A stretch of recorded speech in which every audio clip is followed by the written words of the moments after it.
The mansion was silent except for the soft sound of laughter coming from the nursery.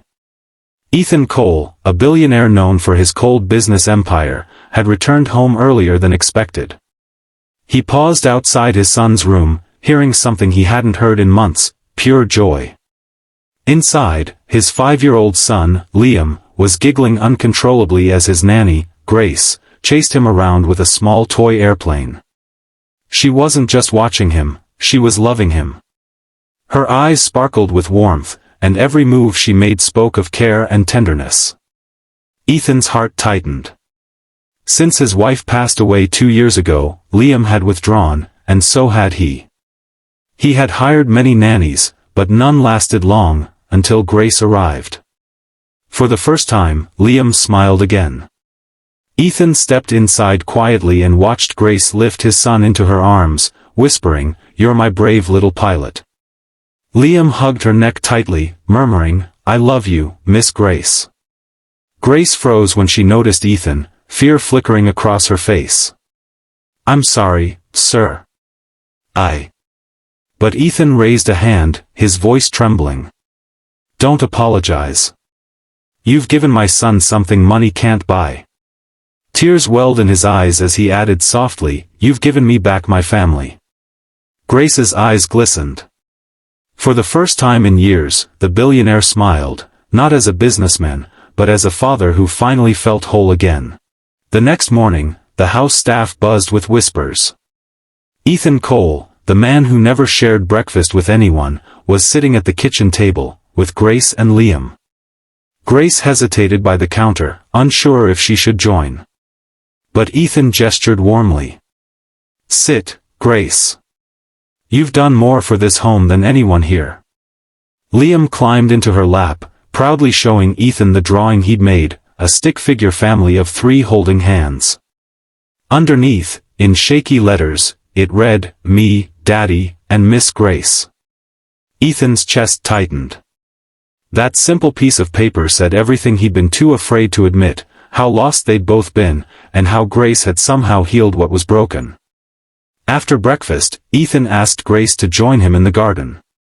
She followed nervously, expecting a formal conversation about her job. Instead, Ethan handed her a small envelope. Inside was a letter, and adoption papers. Her eyes widened in disbelief. "Sir, I don't understand." Ethan smiled gently. "Grace, you've been more than a nanny. You've been a mother to my son. And if you'll allow it, I'd like you to stay in his life forever." Tears streamed down Grace's face as she whispered, "Are you sure?" Ethan nodded, voice thick with emotion. "You gave Liam love when I couldn't. You reminded me what family means. The least I can do is make sure you're always part of ours." As Liam came running into her arms, shouting, "Mommy Grace," the billionaire's eyes filled once more. This time, his tears weren't from loss, but from gratitude. For the first time in years, the Cole mansion wasn't just a house. It was a home. That evening, after Liam had fallen asleep, Ethan found Grace sitting by the fireplace, lost in thought. The flames danced across her face, revealing both warmth and sadness. He took a seat beside her. "You've changed our lives, Grace. But there's something I've always wondered, why do you care for Liam as if he were your own?" Grace hesitated, her fingers tracing the edge of her teacup. Then, quietly, she said, "Because I once had a son too." Ethan froze. She took a shaky breath. 3 years ago, I lost him in an accident. He was only 4. I thought I'd never feel that kind of love again. But when I met Liam, it was like a piece of my heart came back. I didn't mean to love him this much, it just happened. Tears filled her eyes, and Ethan could hardly speak. "Grace. I had no idea." She smiled faintly through the pain. "I didn't want pity. I just wanted to give Liam the love I couldn't give my own child. Maybe that's what he and I both needed, healing." Ethan's throat tightened as he placed his hand gently over hers. "You've done more than heal him, Grace. You've healed me too. For a long moment, they sat in silence, two people bound not by circumstance, but by loss, love, and the miracle of second chances. As the fire crackled softly, Ethan whispered, "Maybe God knew what he was doing when he sent you here." Grace looked up, her eyes glistening. Maybe he was giving us all a family again. The following week, Ethan disappeared for an entire day without saying a word. Grace, though curious, didn't ask questions. When he returned that evening, he seemed different, lighter, more purposeful. The next morning, he called Grace and Liam outside. Parked in front of the mansion was a small white van with bright, colorful letters painted on it, Noah's Smile Foundation. Grace froze. "Noah," she whispered, her voice trembling. That was her late son's name. Ethan stepped closer, smiling softly. "I found out about the orphanage where you used to volunteer. They struggle to care for disabled and abandoned children. So, I decided to fund it, in Noah's memory. You'll run it, Grace. In your son's name." Grace's hands flew to her mouth as tears poured down her cheeks. "Ethan, you didn't have to." "I did," he interrupted gently.